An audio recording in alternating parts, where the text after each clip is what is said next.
You're listening to the Tudors Dynasty podcast with Rebecca Larson.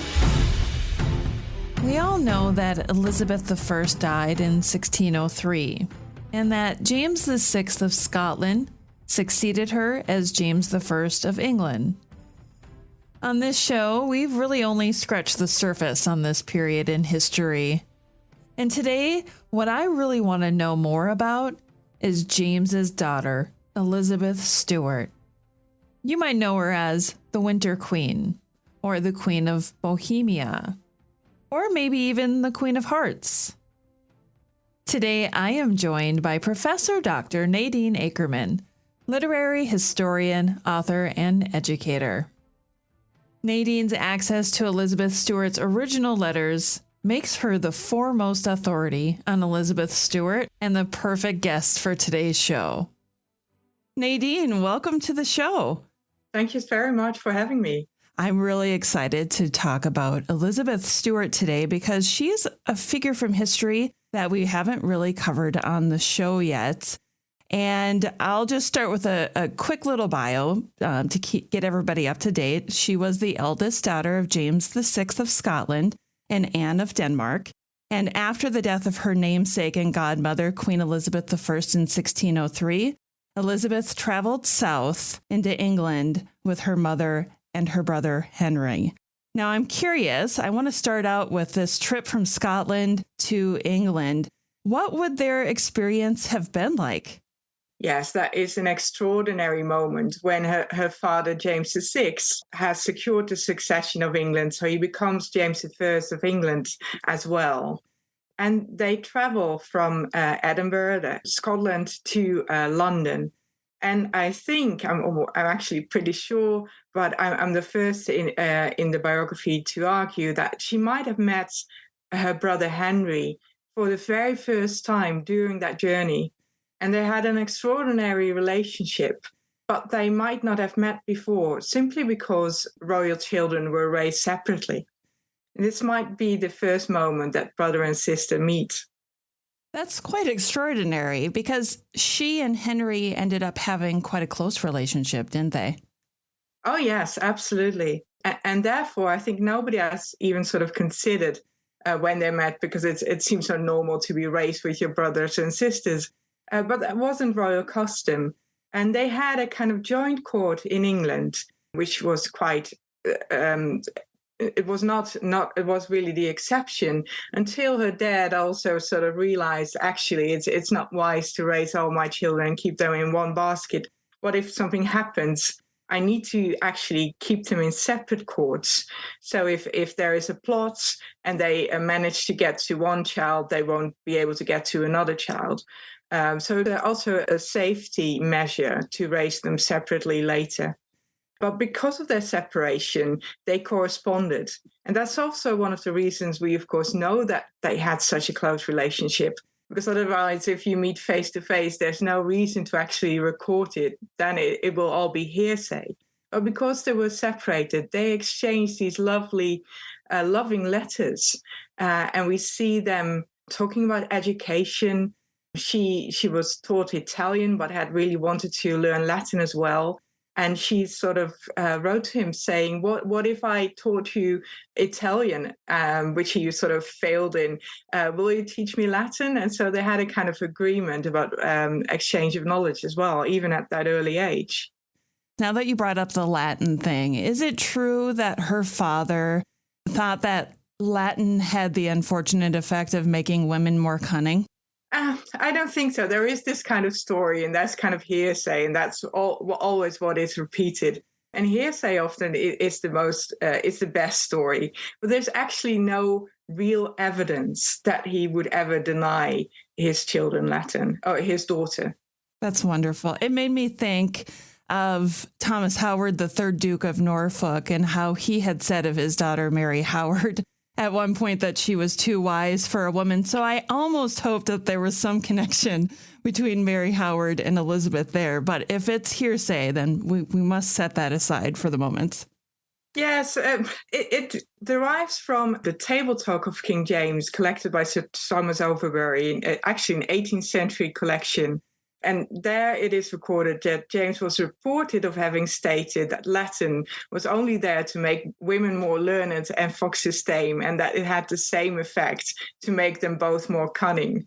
So it's this kind of neat little anecdote which is repeated again and again, but there is no evidence that she was never taught Latin.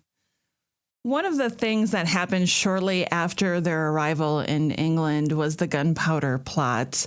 And we discussed that in a recent episode on the show. But I've always wondered, what knowledge did Elizabeth have that she was being used as a figurehead for the Catholics? Well, of course, this is a kind of, she was born in 1596, so she is 9. She's a really kind of young girl, but very much aware of her position. And she must have heard about the stories that they had wanted to abduct her and raise her as some kind of Catholic puppet queen. And she has sort of reflected upon this and said, I of course, would never have agreed to rule in such a manner. I think it's important to realize that she wasn't necessarily referring to Catholicism at the time, because she was raised until the age of 7 in a household that was at least partly Catholic. Her female guardian was a Catholic, and of course her mother Anna later converted to Catholicism. So she would never have resisted or reacted against Catholicism per se, but of course she would have objected to her dad and her brother being killed. So she is referring to, I would never have unjustly ruled in that manner. But it's that moment in history where you sort of wonder, what if the gunpowder plotters had succeeded? Yeah, exactly. Do we have any idea of maybe what Elizabeth knew of her grandmother, Mary, Queen of Scots? Yes, I wish she would have sort of reflected upon her grandmother. And there are hardly any mentions, even in later letters. I like to think that she was very much aware of Mary, but we don't have evidence. What is interesting is that both women were quite capable of writing in cipher codes. And I always like to think that it is Elizabeth who became so cunning because she knew of the history of her grandmother. Oh, I love that. Thank you for sharing that with us. So she was, as you had mentioned, a well-educated princess of England and Scotland. So when it came to the marriage market, who were some of the men that she was connected to at the time? Yeah, there were suitors from all over Europe, even the King of Spain at one point. So there was a lot of interest in this eldest daughter of James VI and First. And it's important to sort of realize that the eventual candidate, the Elector Palatine, he was still in his minority. So he was actually the Elector Palatine in waiting. He was about to become the elector. Was one of the most powerful Protestant princes in Europe, and not some kind of German count that historiography has made him into. So he was actually quite powerful, had a lot of influence. Therefore, it was the candidate that James felt most comfortable with. And is it true that her brother Henry also approved of the match? Oh, yes, very much so.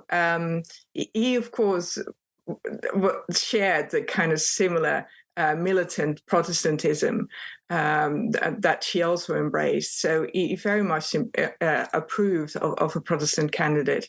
He was destined, of course, that never happened because he died so young. He was supposed to marry a Catholic princess himself, so that there would be a balance in Europe. But he very much approved of the candidate chosen for her. Well, and you mentioned that Henry died young, so he died prematurely. They were close siblings. What can you tell us about her reaction to his death? Oh, she was devastated. She loved him so dearly, and it was such an unexpected death in 1612, when her suitor, Frederick V, the Elector Palatine in waiting, had just arrived in England because theirs was not going to be a proxy marriage. It was going to be celebrated in a big manner. And Henry was very much of part of those festivities surrounding the marriage, leading up to the marriage. And then he falls ill and he dies. And she visits him when he's ill and also tries to visit him when he's actually dying. She tries to disguise herself to get access to his chamber. But they fear that it might be infectious, so she's denied entrance. And she's heartbroken. And it must have been incredibly difficult to immediately continue with the wedding.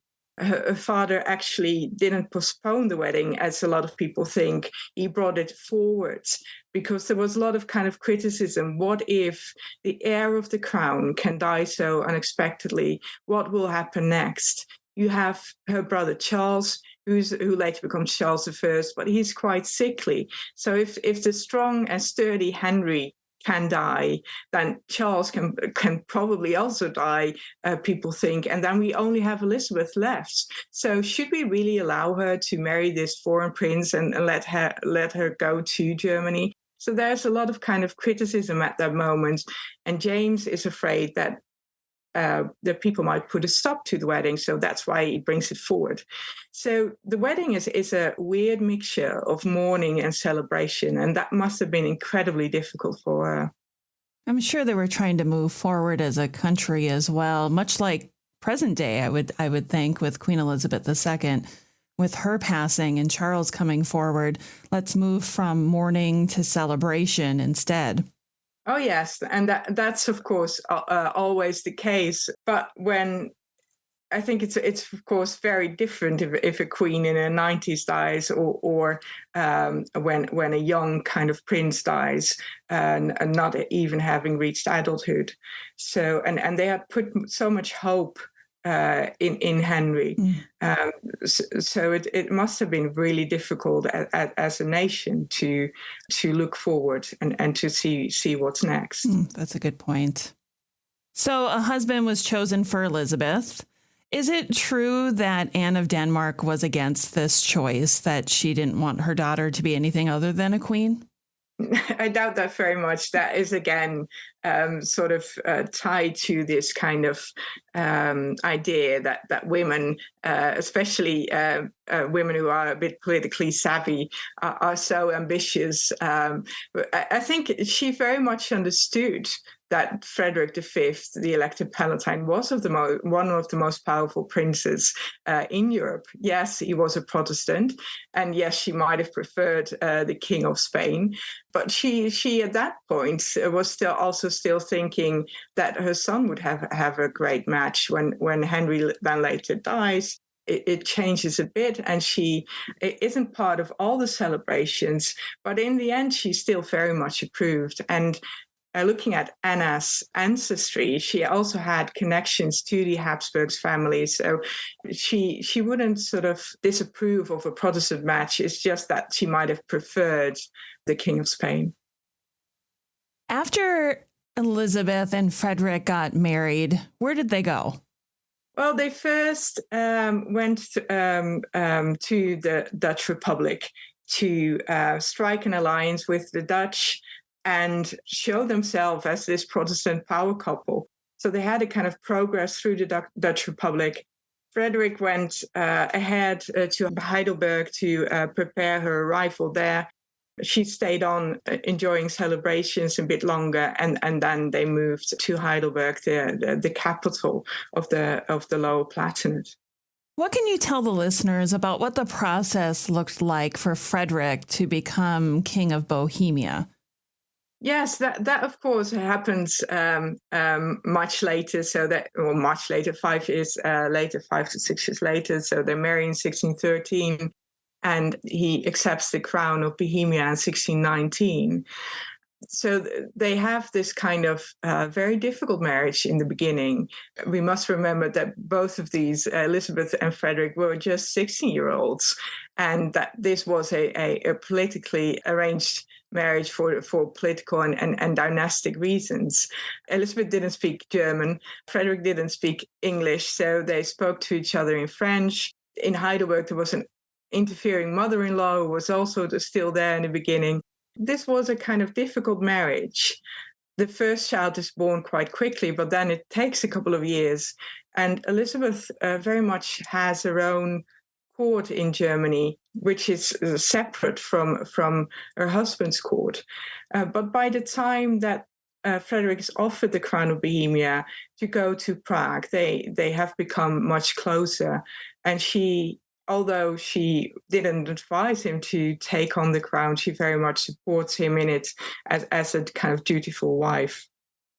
You mentioned their children, and I do want to touch briefly on this because they had quite a tragedy happen not long after. Could you give us they had a lot of children, but maybe give us a brief rundown of who their children were and why we might recognize some of the names? Yes, they had 13 children, so quite a lot. And if you actually think about it, only apart from those kind of first years of marriage, so one is born quite quickly, but then it takes a couple of years, as I said. But then thereafter, she's pregnant almost their entire marriage. So that is also quite an extraordinary thing to realize.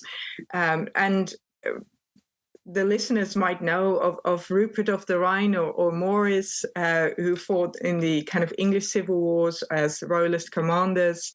Another son, Charles Louis, who took the other side and supported Parliament.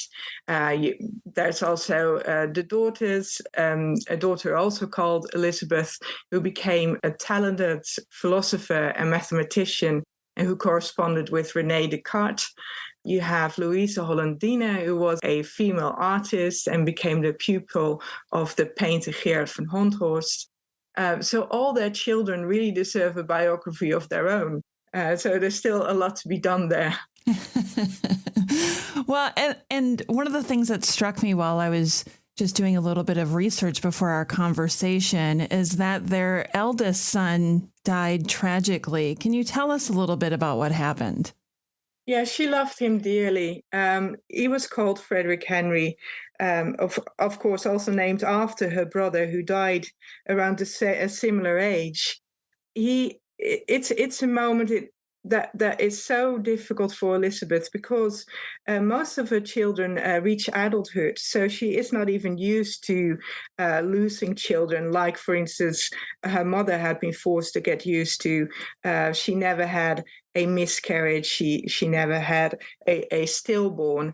So she had never really lost a child in this manner. And then she loses her firstborn. He arrives at her court. She has just given birth to another daughter, and he craves his mother's attention, pretending he's ill, and he's allowed in the kind of lying-in chamber where no men are usually allowed to get close to his mother, and they have a little conversation, and then someone comes in saying that the Dutch bring in this kind of Spanish treasure fleet. And he wants to see the fleet, and he persuades his father to travel to this fleet in a little barge. This wasn't planned at all. This just was kind of spur of the moment. They indulge their son and go on this little kind of pleasure trip where to sort of see the treasure that is being brought in by the Dutch. And another barge hits their barge, and it capsizes, and Frederick Henry, the eldest son, drowns. And his father has searched for hours and hours in the kind of freezing water. And they find him the next morning, and then he's frozen to the mast of the ship and being brought back to The Hague, where his mother is presented with his corpse. So she's absolutely devastated. What an awful story. When I think of stories like that, I want to transport back in time and just be a regular person who maybe witnessed these events or heard the conversations that were happening around the events. And I just wonder how different it was to live during a time like that. Yeah, it's of course something we might never sort of, we can sort of come close to it, but we will never know. And of course, the early modern period is a period in which they don't really reflect upon their feelings as much as we would nowadays do. So I'm confronted with as a biographer is at that moment complete silence from Elizabeth's part. This is a woman who writes several letters a day. And then for months, there's not one letter in her hands. She has completely withdrawn in her own world. And I think that shows her the extent of her grief. But as a biographer, I didn't want to speculate too much. So I wouldn't sort of project modern feelings as she might have felt X, Y, or Z, because we don't know. We just have this silence in the records. Oh, it's just so sad. You know, you can imagine. We can speculate how she felt. Absolutely. Well, let's talk a bit about the name that most people know her as, which would be the Winter Queen. Why was she referred to as the Winter Queen? Yes, well, I think she really wasn't. So I think this is more what she has become known as because that's what historians have referred her to. Her husband was called the Winter King in one poem in Catholic propaganda, dismissing him. So it's a mock name, even though it sounds quite romantic now. But it was definitely to make fun of him. And that is sort of projected then by historians upon her as well. So that's how she becomes known as the Winter Queen, because she and her husband ruled over Bohemia from one winter to the next. It's also often said they only ruled for one winter, but they ruled for an entire year from one winter to the next winter. I've deliberately not used it in the title of the biography. I've used the title Queen of Hearts because that is actually what her supporters called her. And actually, I've never been able to find another reference that her enemies would call her the Winter Queen. Sorry. That's interesting. So I was going to ask you about the Queen of Hearts, because in my mind, I think we always know Elizabeth of York as the Queen of Hearts, but I love that it can be used for Elizabeth Stuart as well. Yes, we have these very kind of strong women in history who are known as the Queen of Hearts. And I think it's wonderful that each generation seems to have their own Queen of Hearts. I love it. I love it. So what caused Elizabeth and Frederick to go into exile? So they ruled for a year. What happened? They ruled for a year. They were elected as king and queen. It were the kind of Protestant rebels who prevented the Holy Roman Emperor from taking up the crown of Bohemia, which was usually the case that the emperor would also be the king of Bohemia. The Protestant rebels put a stop to that. But of course, this emperor very much wanted his crown back, or is how he would sort of see events. So you have Catholic armies supporting the emperor, and they were the stronger party. So they drove them away, and they had to flee from the capital, even though Elizabeth refused for a very long time. She refused to abandon her subjects. So ambassadors had to come into Prague to persuade her to leave.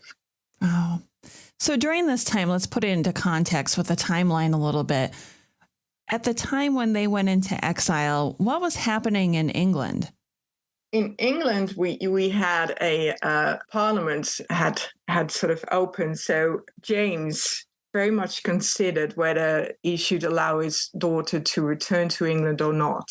And it was decided in the end that it was better that she would not return to England at that time. And they chose for The Hague, where Frederick had relatives. The Princes of Nassau-Orange were his cousins. And Elizabeth could serve as a figurehead for the English and Scottish soldiers who were stationed in The Hague, because they also fought in the Dutch army. And because they could sort of see her in The Hague, they could sort of see the princess for whom they would fight another war. So she had more power by not being in England, essentially. Oh, yes, very much from the beginning. And she later also realized that when she was widowed in 1632, her brother invited her back to England and sort of very much encouraging her to return home, even sending an embassy of 150 men to get her. But she sent them packing. She just thought, if I stay in The Hague, I can really be my own woman. I can be my own politician. Nobody will control what I will do. So she was very much aware that the distance from the court in England was an advantage for her. I'm also curious, and of course I'm going to jump forward in time a little bit here. I'm curious about where Elizabeth was when her brother Charles became King of England, and where was she when he was executed? Yes, both still in The Hague. So Elizabeth and Frederick turn up in The Hague in 1621 in April. At the States General of the Dutch Republic, they rent a house for them, and they rent for furniture for 3 days, hoping that they will leave. But she ends up staying for about 40 years. So she never leaves the Dutch Republic. So she is in the Dutch Republic when these things happen. And so she reads about them. And she is very hopeful when Charles becomes king. She thinks he will fight this war with the Spanish, which her father never dared to declare just before his death. That was about to happen, but it hadn't happened yet. So when Charles then declares war on the Spanish, she's very much in favor of her brother, very much supports him in that decision, because she finally gets the military support she had always wanted. But her relationship with her brother changes throughout the decades. She then is really angry with him when he makes his peace with the Spanish, and then he almost becomes a kind of enemy. When he's executed in 1649, she, of course, loses her brother and is again devastated by these events and by these anti-royalist sentiments. She really lost a lot of men in her life whom she felt close to. And one that I feel like I just skipped over to get to Charles was her husband, Frederick. Can we touch base a little bit about when he died, maybe how he died, and what her reaction was? Yes, he dies in 1632 when he has just joined the Swedish army, and they're about to regain those lost lands in Germany. When one of the consequences of accepting the Crown of Bohemia is that the emperor stripped them, Frederick, of his hereditary lands in Germany. And while they quickly give up on Bohemia, they never give up on regaining those lands, the Palatinate. In 1632, they think they will manage to defeat the enemy and regain their lands. At that moment, however, Frederick falls ill and he dies in a Swedish camp.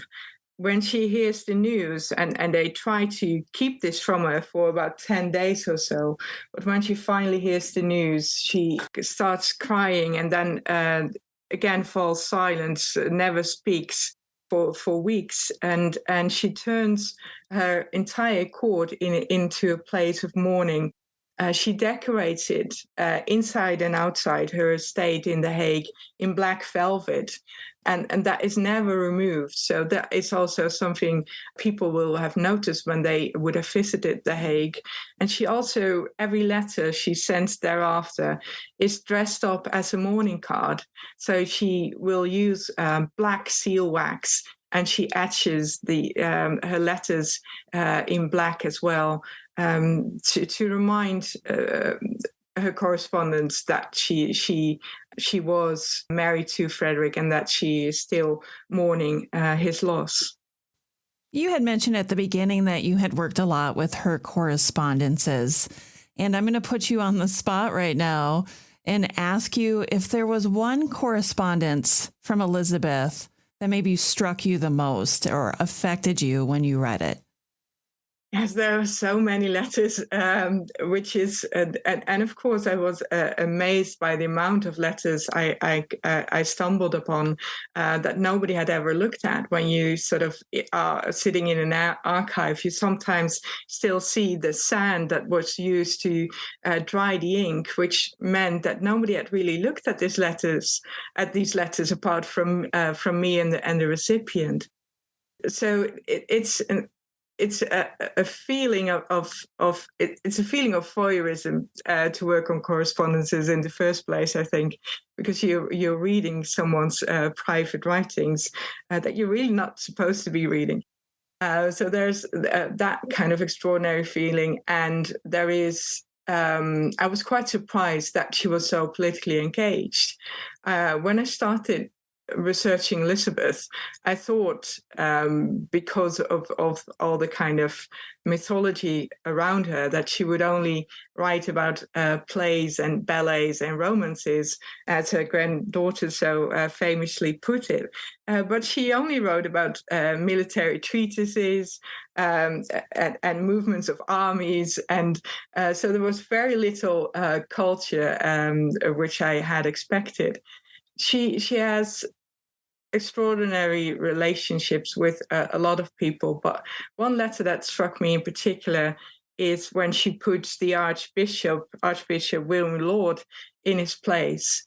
She advocates for war, and William Laud writes to her that she should not wish for war because she is a woman and it would be unchristian of her to do so. And then she replies saying, I might be a woman, but I know more about wars than you do. And having read the chronicles of my ancestors, the best peace is made by war and not by treaty. So she has such a strong voice, which is quite unique in this period. She doesn't hide behind epistolary rhetoric. You can sort of really feel what a strong woman this was. You have really opened my eyes today into who she was, because I hadn't really thought about it all that much. I tend to focus more on the Tudors, but the reign of her father and mother has always interested me as well. So I love that you've been able to open my eyes and hopefully the listeners' eyes as well as to who Elizabeth Stuart really was. Now, before we wrap up, I do have a couple more questions that I want to throw in here. And I'd love to understand, Nadine, what did Elizabeth's final years of her life look like?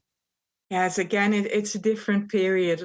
From the moment she becomes a widow in 1632 to 1642, she's a kind of political regent, and her son are still minors, and her eldest son by that time is also still in prison. So she's very much the regent.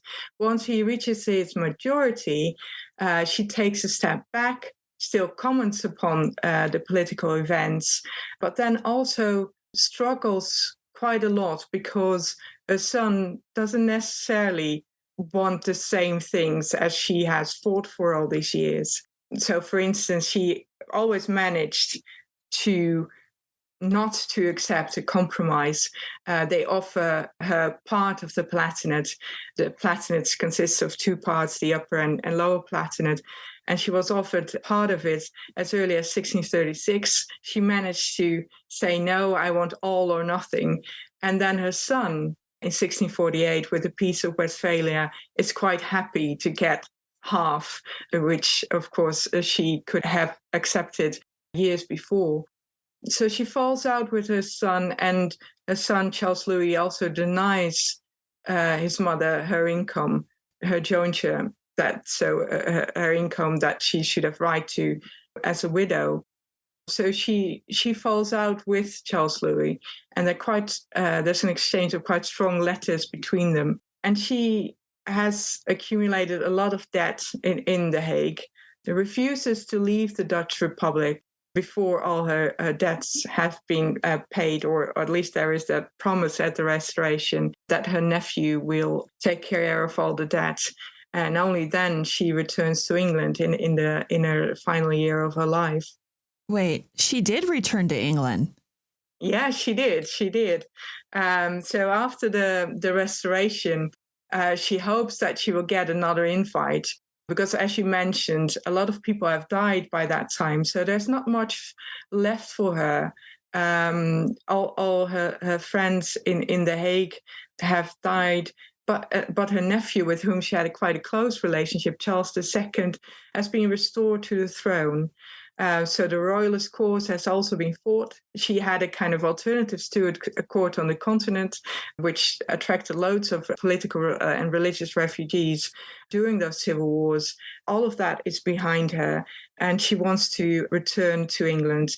And she returns, but that invite to the actual Stuart court, she will then never receive, because Charles II is also a bit afraid that his aunt might be more popular than he is or ever will be.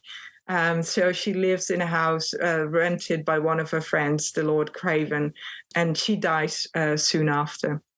I'm really curious to hear this answer from you, because I want to know, after our conversation today, I think my eyes have been opened quite a bit to some of the stuff that's on the internet isn't true. Surprise, surprise. A lot of it isn't true. Right. So I want to know, let's just wrap this up in a tight little bow. What are the most common misconceptions about Elizabeth Stuart? One is that she loved her dogs and monkeys more than her children, which is a quote taken out of context. It's actually from a satire written by one of her daughters, but people don't often remember that it is a satire, and they take that completely out of context. Yes, she had a lot of dogs and monkeys. Most of them were for her children to play with. And she loved her children dearly. In fact, she fought her entire life to get that inheritance back for her children. So she was a very caring and loving mother. That's one of the other things. The Oxford Dictionary of National Biography actually states that she was an uncaring mother. Again, that's just misogyny. There's no evidence for that whatsoever. Another kind of myth is that she was only interested in plays and the reading of romances. She actually used, just very much like Anne of Denmark, used masks, for instance, for political purposes. And yes, she enjoyed reading, but she was very much politically engaged. And there's so much evidence for it. Thank you so much for sharing all of your knowledge with us today. Can you tell everybody the name of your book and where they can find it?